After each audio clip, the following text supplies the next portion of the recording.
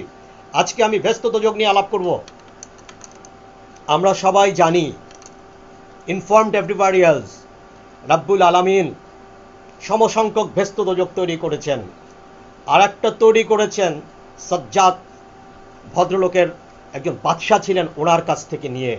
তার জন্য ভেস্তের কোয়ান্টিটি একটা বেড়ে গিয়েছে, দোজকের কোয়ান্টিটি একটা কমে গিয়েছে। আসলে দোজকের সংখ্যাতেই আছে, ভেস্তের সংখ্যাতে থেকে একটা বেড়ে গেছে। তো এটা সে একটা গল্প বলতে হবে। গল্পটা এই কারণে বলতে হবে, আধ্যাত্মিক গল্পগুলো না জানলে, গল্প বলতে এটা পৌরাণিক কোনো গল্প নয়, কাহিনী, সত্য ঘটনা, ইতিহাস। আমাদেরকে সবচেয়ে বেশি ইতিহাস জানতে হবে। আজরাইল আলাইহিস সালামকে একবার প্রশ্ন করা হয়েছিল। প্রশ্নটা আমার মনে হয় রাব্বুল আলামিন করেছিলেন না কে করেছিলেন আমি ঠিক কনফার্ম না, যার জন্য প্রশ্নকর্তাকে আমি আইডেন্টিফাই করতে পারছি না। কিন্তু প্রশ্নটাই করা হয়েছিল, হে কি বলে, হোয়াট শুড আই সে, জান কবজ করে ফেরেশতার নাম হচ্ছে আজরাইল। হে আজরাইল, তুমি এত শক্তিশালী, যে কোনো প্রাণীর জান তুমি কবজ করে ফেলা উইদিন দ্য সেকেন্ডেরও কম সময়। এই প্রাণ সম্পর্কে, প্রাণ কীভাবে বের হয়ে যায়, মৃত্যু কীভাবে হয়, এর উপরে আমি ক্লাস করাবো। স্টেট যে আপনি চাইলে আপনার মৃত্যুকে কিছুটা দূরবর্তী স্থানে নিয়ে যেতে পারেন, কিন্তু অনন্তকাল বাঁচতে পারবেন না। আপনি চাইলে কিভাবে চাবেন, দমের সাধনা করে আমি শিখিয়ে দিব, বলে দেবো ইনশাআল্লাহ। করোনা থেকে ইনশাআল্লাহ বেঁচে যাওয়া যাবে, আল্লাহ যদি রক্ষা করেন। হে আজরাইল, তুমি এতকে মেরে ফেলো, তুমি কি কারো মৃত্যুতে কষ্ট পেয়েছিলা? আজরাইল বলেছিল, হ্যাঁ আমি পেয়েছিলাম। দুটো জান কবজ করার ক্ষেত্রে আমি শকড হয়েছিলাম। বলো যে কি সেটা ঘটনা, একটু বলো। আমি সংক্ষেপে গল্পটা বলছি। একবার একটা জাহাজ ডুবি হয়ে গেল। সেই জাহাজে একজন নারী ছিলেন গর্ভবতী, যার বাচ্চা হওয়ার সম্ভাবনা। জাহাজ ডুবে গেল, অনেকে মারা গেল। সেই ভদ্র মহিলা তার বাচ্চাকে বাঁচানোর জন্য একটা এক্সটার্নাল মেন্টাল ফোর্সে সে সাগরে সাঁতার কেটে কেটে নিজেকে সেভ করার চেষ্টা করছে। একটা কাঠের টুকরা পেয়ে গেছে, শেষ টুকরাতে সে উঠে শুয়ে পড়েছে, টাইটানিক জাহাজের সেই নায়িকার মতো। টাইটানিক ছবির ফিল্ম ছিল তো মূলত। সেই সময় আল্লাহর হুকুম, সেই সময় তার বাচ্চা হয়ে গেল কাঠের উপরে, সাগরের ভিতরে। রাব্বুল আলামিনের হুকুম আসলো। আরিফ ভাই, ডন ভাই, মিস্টার, অনেক ধন্যবাদ আপনাকে, আপনি আমার ভিডিও লাইভে আছেন, ধন্যবাদ। শুনেন বেশি মন্তব্য, আর আমি একটা কথা বলে রাখি, আমি ভিডিও লাইভে কারো মন্তব্যের কথা বলবো না, কারণ এই কথাগুলো বলতে গেলে ইম্পর্টেন্ট জিনিস থেকে সরে যাবেন বাপ। আমার এই কথাগুলো না জানতে পারলে দুর্ভাগ্য, দুর্ভাগ্য, দুর্ভাগ্য। আমি বলছি দুর্ভাগ্য ভাই, আমি আমার জীবনের অনেক ডার্ক টাইম পাস করেছি, কিভাবে করেছি কেউ জানে না। আমার কাছে অনেক গোপন ইতিহাস আছে আল্লাহ পাকের ইচ্ছায়। জাহাজ ডুবে যাওয়ার সময় হুকুম আসলো, হে আজরাইল, এই মহিলার জান কবজ করে ফেলো তুমি। আজরাইল বলল না। আজরাইল আল্লাহর সাথে বিদ্রোহ করে দিল, বলল যে না করো। বলল যে আল্লাহ এতটুক সময় দাও, কাঠটা তীরে ভিড়ে যাক, অ্যাটলিস্ট মহিলা বাচ্চাটাকে নিয়ে জানি তীরে উঠে যেতে পারে, তারপর জান কবজ কর। না, করে ফেলো। করে ফেলেছে আল্লাহর হুকুমে। আল্লাহর হুকুম অমান্য করা যায় না। ওই কাঠটা ভাসতে ভাসতে ভাসতে ভাসতে কি হয়েছে আমাদের জানা নাই। That's all. আর একবার সাজ্জাদ সাহেব, সাদ্দাতি মনে না, সাজ্জাদ কি নাম ছিল, আমার ঠিক উচ্চারণে ভুল হতে পারে, যেহেতু আমি ইসলামী পণ্ডিত না, উচ্চারণে ভুল হলে ক্ষমা করবেন, নামটা উচ্চারণ ভুল করতে পারি।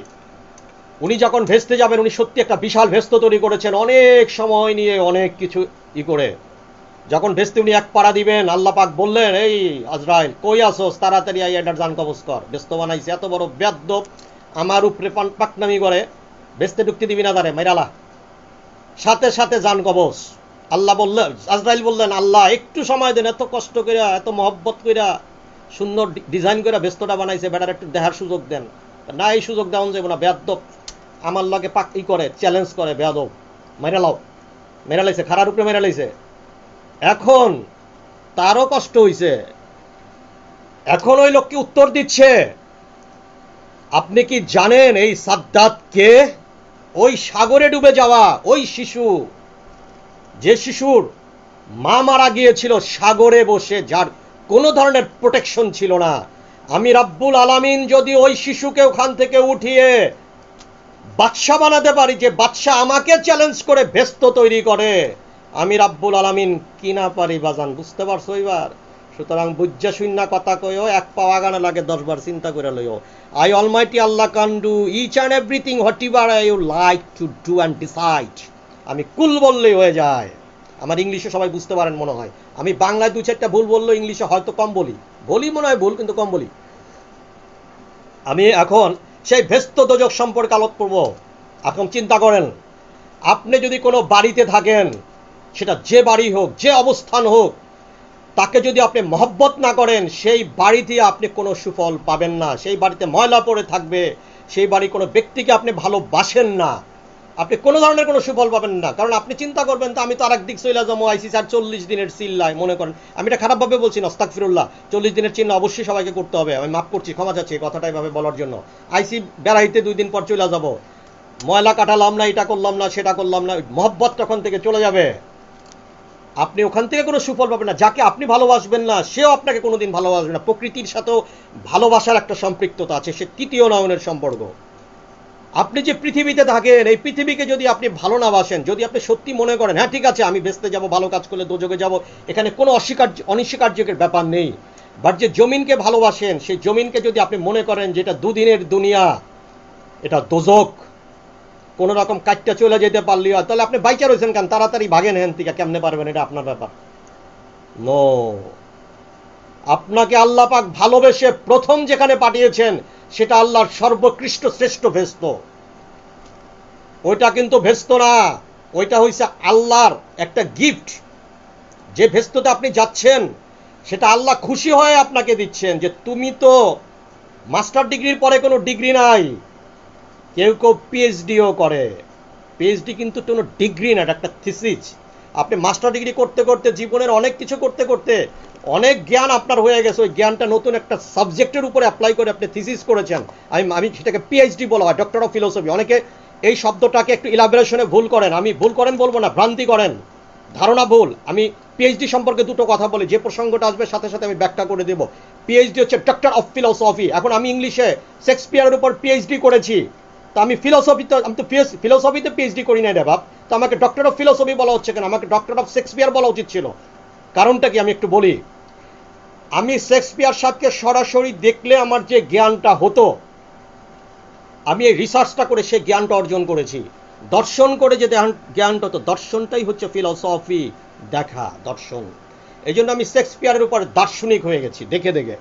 কিন্তু আমি শেক্সপিয়ারকে দেখিনি, আমার রিসার্চটা হয়েছে এমনভাবে যে শেক্সপিয়ার সাহেব আমার সামনে আছেন। যার জন্য যে সাবজেক্টই আপনি করেন না কেন, পিএইচডি যে বিষয়ের উপরে করেন না কেন, সেই বিষয়টা আপনি দেখে ফেলেছেন, রেজন হয় আপনি ওটার উপর পিএইচডি ধারণ করেছেন। মানে দর্শন, ওটার দর্শক আপনি, খুব বড় লেভেলের একজন দর্শক আপনি। একজন লোক তাজমহল দেখেছে, একজন দেখে না। যে দেখেছে সে কোনা কারণ কি সব বলে দিতে পারবে, আর যে দেখে না তার কাছে তাজমহলটা শুধু স্মৃতিপটে একটা ছবির মতোই সে ব্যাখ্যা করতে পারবে। এই জন্য ডক্টর অফ ফিলোসফি বলা হয়। তো এখন বিষয়টা হয়েছে, এই পৃথিবীটা আমাদের কাছে শ্রেষ্ঠ ভেস্ত, যে ভেস্তে আপনি সর্বপ্রথম মার বাবার অকৃত্রিম ভালোবাসা পাচ্ছেন, যেটা আপনি ওই ভেস্তে গেলে কোনোদিনই পাবেন না। ওই ভেস্তটা হচ্ছে খোদার ভালো কাজের একটা গিফট। এখন আপনি এই পৃথিবীটাকে যদি ভেস্ত মনে না করেন, এটাকে যদি দোজক মনে করেন, এটার উপর কোনো মহব্বত তৈরি হবে না আপনার। মহব্বত তৈরি না হলে এই মহব্বতীন জীবনে পৃথিবীতে থেকে যা করবেন সেগুলির উপরে আপনি যে অফিসটাকে ভালোবাসেন না, সেই অফিসে কোনো আউটপুট আপনি ভালো দিতে পারবেন না। আপনি যে ক্লাসটা ভালো বুঝেন না, সেই ক্লাসে আপনি কখনোই বুঝতে পারবেন না, সে ক্লাসের টিচারদেরকেও ভালোবাসবেন না। এই পৃথিবীটাকে আমরা যদি দোজক মনে করে থাকি, অ্যাজ এ রেজাল্ট কি হবে? কার্বন ডাইঅক্সাইডের পরিমাণ বাড়িয়ে দিব, কার্বন উৎপাদন বাড়িয়ে দিব, প্রথমটাই পৃথিবীর প্রকৃতিকে ধ্বংস করে দিব, পিতা মাতার প্রতি অসৎ আচরণ করব, ভ্রাতৃত্ববোধের মমতা থাকবে না। আমরা আস্তে আস্তে পৃথিবীটাকে একটা আইসোলেটেড পর্যায়ে নিয়ে যাবো। আইসোলেশনের উপর গতকাল বলেছিলাম, আইসোলেটেড পর্যায়ে নিয়ে যে অ্যাজ এ রেজাল্ট আমি কি করবো, পৃথিবীটাকে ধ্বংসের দোরগোড়ায় দাঁড় করে দিব। তখন এই করোনা, আমি যেটা 2017 সালে একটা ভিডিও ছেড়েছিলাম, যেখানে এইসব আনসিন জীবাণু জেমসের উপরে, ব্যাকটেরিয়া ভাইরাসের উপরে বলেছিলাম, এই করোনা নামক অনেক আরো বড় করোনা আসতেছে। আমি বলে দিলাম, লকডাউন উঠানোর কোনো কারণ নেই। পৃথিবীতে আরো 3টা ভাইরাস আসতেছে, ডেডলি ভাইরাস, যেটা মানুষের হাড়কে গোলায় দিবে, হাড্ডি গোলায় দিবে। আপনি একটা জড় পদার্থে পড়ে আপনার বডির ভিতরে ভাইরাসটা ঢুকবে, স্ট্রেট আপনার হাড় গলে যাবে, আপনি একটা মাংসপিণ্ডে রূপান্তরিত হবেন। আপনি ব্রেন খারাপ হয়ে যাবে। যেমন নিপা ভাইরাস অত্যন্ত সোয়াচে রোগ, পৃথিবীতে নিপা ভাইরাসের মতো সোয়াচে কিছু নাই। এই রুগীকে যে দেখবে কাছাকাছি দেখলেও তার ব্রেনে ডিস্টার্ব হয়ে যাবে। আরও ভাইরাস সম্পর্কে পরে ক্লাস করব। এখন বিষয়টা হচ্ছে এটা, এই ভেস্তটাকে আল্লাহর দেওয়া শ্রেষ্ঠ ভেস্ত, এই ভেস্তটাকে যদি আমরা উৎকৃষ্ট ভেস্তে রূপান্তরিত করতে পারি, আপনার বাড়িতে একজন মেহমান এসছে, এই মেহমানকে যদি আপনি উৎকৃষ্ট আপ্যায়ন করতে পারেন, এই মেহমান যে আপনার জন্য গুড ফিডব্যাক দিবে। আপনি জীবন পেয়েছেন, এই জীবনকে আপনি উপভোগী করলেন না, সারাটা জীবন আপনি কিছু সিস্টেমের মধ্যে বন্দী হয়ে থেকে জীবনটাকে আপনি একটা কি বলবো, হোয়াট শুড আই সে, আমি আসলে জীবনটা জীবন হলো না, জীবনটা হলো একটা সিস্টেম। আমি আপনাদেরকে বলে দেই, মানব জাতির জন্য কোনো সিস্টেম নেই। মানব জাতির সিস্টেম হচ্ছে আপনি যা ভালোবাসেন, যাতে আপনি বেটার ফিল করেন, আপনি সেটাই করবেন, অন্যের কোনো ক্ষতি না করে।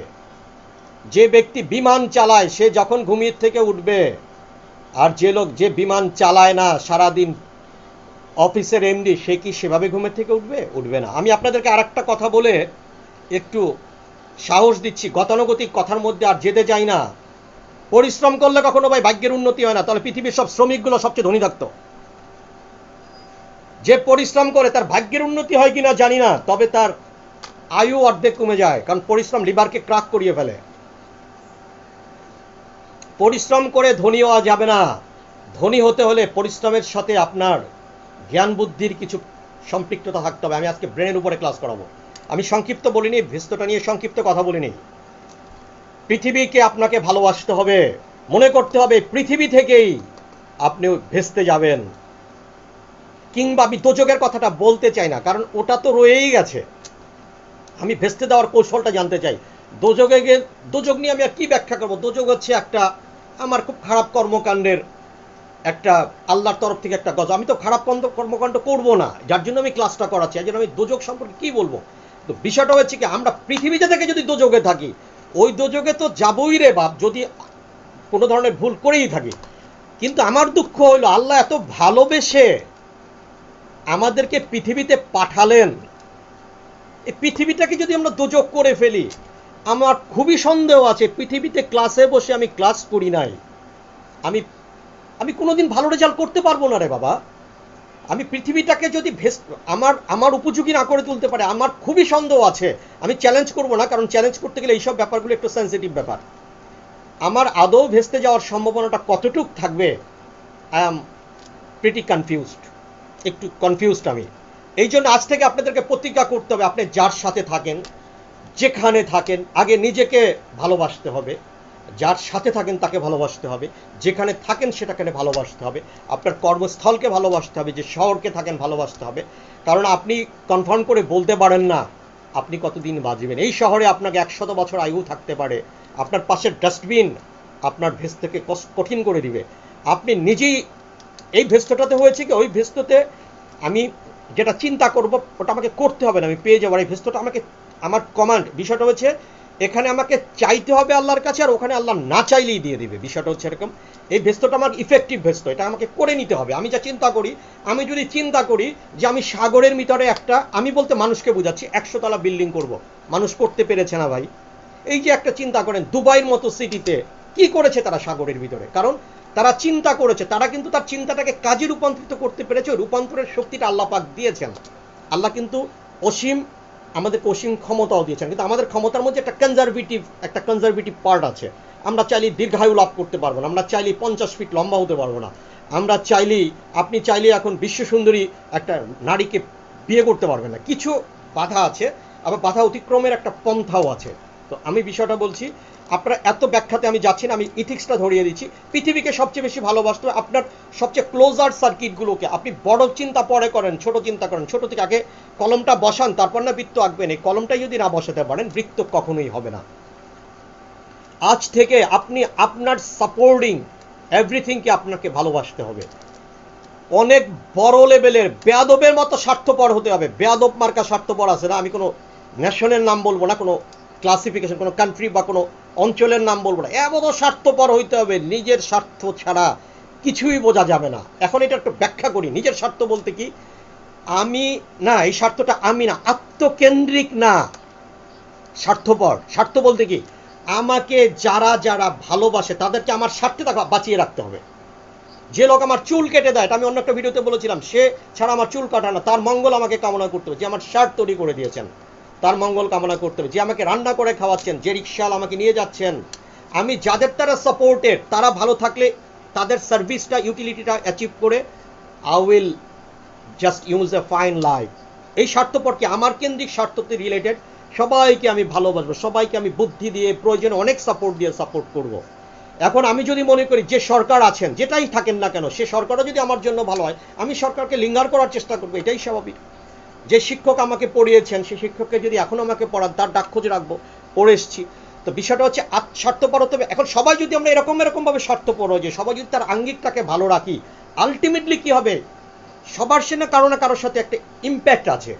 অ্যাজ এ রেজাল্ট পৃথিবীর সবাই আমরা ভালো থাকবো। ভালো থাকার মানে কি, পৃথিবী ভালো থাকবে। পৃথিবী ভালো থাকার মানে কি, এই পৃথিবীটা ভেস্তে রূপান্তরিত হয়ে যাবে, হবে। এটা সায়েন্স। ভালো, আপনি যদি সব ভালো করেন, আলটিমেটলি রেজাল্ট ভালো আসে। আর আপনি যদি সবের মধ্যে একটু খারাপ করেন, সেটা ওই গরুর অখাদ্যযুক্ত দুধ হয়ে যাবে।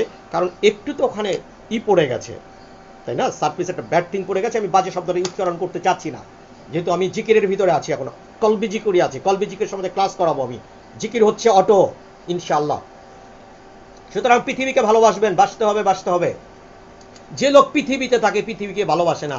যে মায়ের কোল থাকে, মাকে ভালোবাসে না। যে বাবার ছায়ায় থাকে, বাবাকে বৃদ্ধাশ্রমে পাঠিয়ে দেয়। যে বড় ভাইয়ের টাকা পয়সা পেয়ে বিয়ে করে স্ত্রীর সাথে যোগসাধ্য করে বড় ভাইকে বা ছোট ভাইকে ঘর থেকে বের করে দেয়, এই ছোট ছোট ইউনিটগুলির সাথে যে আত্মকেন্দ্রিক, স্বার্থপরতা দেখালে তো করতো না, যে আত্মকেন্দ্রিকতা দেখায়, যে এই ছোট ইউনিটগুলির সাথে যে প্রচন্ড ধরনের আত্মকেন্দ্রিকতা দেখায়, ভালোবাসা দেখায় না, স্বার্থ। আমি যদি সবাই স্বার্থপর, তো পৃথিবীর অবস্থা হতো না। তাহলে পৃথিবীটা আলটিমেটলি ক্রাশ করবে, মধ্যযুগেও ক্রাশ করবে। মধ্যযুগে পৃথিবী ক্রাশ করেছিল, পৃথিবীতে 2-3 বার আইসিল লাইফে চলে গিয়েছিল। এটা নিয়ে আমি পরে ক্লাস করাবো। আশা করি এটা সম্পর্কে আমি ইনফরমেশন প্রোভাইড করতে পেরেছি। যারা বুঝতে পারার ইতোমধ্যে বুঝতে পেরেছেন, এই পৃথিবীকে ভালোবাসেন, ইনশাআল্লাহ ওই পৃথিবীতে ভেস্তে যাওয়ার একটা ব্যবস্থা হয়ে যেতে পারে। কারণ আপনি আল্লাহর এই পৃথিবীর প্রতি শুকরানা আদায় করেছেন, যে আল্লাহ এই পৃথিবীকে এত সুন্দর করে তৈরি করেছেন। এই পৃথিবীকে অবজ্ঞা করার কোনো স্কোপ নেই। আল্লাহ পাক অনেক ভালোবেসে তৈরি করেছেন। এত, আপনি যদি পৃথিবীটাকে দেখেন, ট্রাভেলের চ্যানেল আছে যাদের বাসাতে ওই, ওটা একটা বক্স কাট বলে, বক্স কাট টিভি আছে, ওই ভুলে গেছে শব্দ, অনেকগুলো মনে আসে না তাৎক্ষণিকভাবে, ডিজিটাল ফাংশনের টিভি আছে। তারা ট্রাভেল চ্যানেলগুলোতে করবেন, ওই নাটক দেখে বাবা লাভ হবে না। শুধু দেখবেন খবর চ্যানেল, আর চলচ্চিত্র দেখবেন না। কেন দেখবেন না? আপনি মনে করবেন ওটা একটা মেকি জিনিস, একটা নাটক তৈরি করা হয়েছে আপনার জন্য, আপনার ইমোশনকে ক্যারি করার জন্য। কোনো ফিল্ম, কোনো নাটক দেখতে আমি মূল্যবান সময় নষ্ট করতে বলি না। অত সংবাদ বসা সময় নাই বসার। আপনি শুনবেন, ওই স্ক্রল দেখবেন, দেখে সংবাদটা বুঝে নেবেন। আর ট্রাভেল চ্যানেলগুলো দেখবেন, পৃথিবীতে না যেয়ে কত রহমত আল্লাহ তৈরি করেছেন পৃথিবীতে, বসে বসে দেখতে পারবেন। যারা করেছেন আল্লাহ পাক, তুমি তাদের কর্মকে আর একটু সমৃদ্ধশালী করো, তাদের দীর্ঘায়ু লাভ করো।